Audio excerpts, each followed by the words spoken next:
Hello everyone, welcome back. In today's video, we are going to explore distributed operating systems and how they manage to coordinate resources across networks seamlessly. This topic is especially exciting because it gives us a peek into how large-scale systems like cloud providers and massive data centers operate behind the scenes. If you have ever wondered how services like Netflix, Google, or Amazon manages to deliver content and services instantly across the globe, a big part of the answer lies in distributed operating systems. Let's jump in and uncover how these systems work. A distributed operating system, or DOS, is an operating system that runs across multiple interconnected computers, making them appear as a single system to the user. Unlike a traditional operating system that manages resources for just one computer, a DOS manages resources spread across a network. The goal of a DOS is to leverage the power and resources of multiple machines to achieve tasks that would be impossible or very slow on a single computer. This enables high levels of scalability, fault tolerance, and resource sharing. Imagine you are working on a complex task like processing large amounts of data or running a scientific simulation. Instead of relying on one computer, a distributed operating system can split this task across multiple systems. These systems work in tandem, each handling a portion of the workload. This setup is why distributed operating systems are widely used in cloud computing, big data processing, and supercomputing.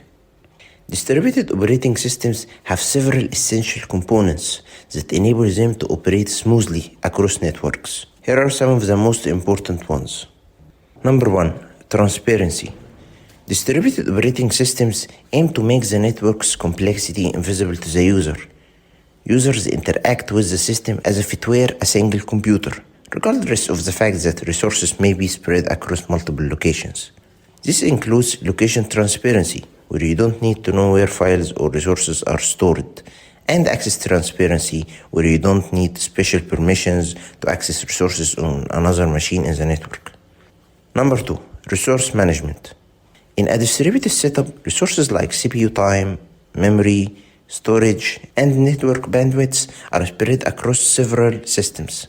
The distributed operating system is responsible for managing these resources efficiently and allocating them to tasks based on demand and availability. Number 3. Communication. For a distributed operating system to work, the machines need to communicate reliably. This happens through a process called inter-process communication, allowing different parts of the system to synchronize and share data. Number 4. Fault tolerance. Distributed systems must be able to recover from failures in individual components. Through redundancy and replication, distributed operating systems can route tasks or store data copies on multiple nodes so the system can keep working even if some parts fail. Number 5. Scalability. One of the biggest advantages of distributed operating systems is their ability to scale. As demand grows, you can add more machines to the network without disrupting operations. This makes it easier to handle larger workloads and high levels of user traffic. Imagine a network of computers, each with its own local operating system, connected in a way that allows them to function as a single system. A distributed operating system coordinates these computers so they share processing power, storage, and other resources, achieving parallel processing.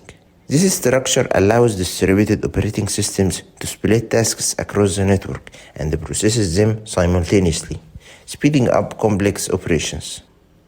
Let's say you are using a distributed system to render a high-quality video.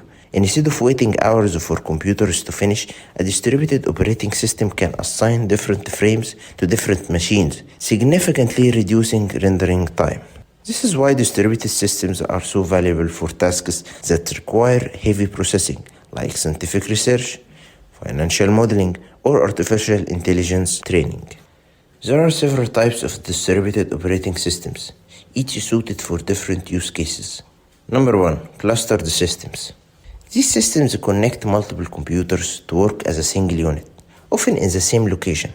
Clustered systems are common in data centers, where they are used for tasks requiring high processing power, like web hosting and scientific simulations.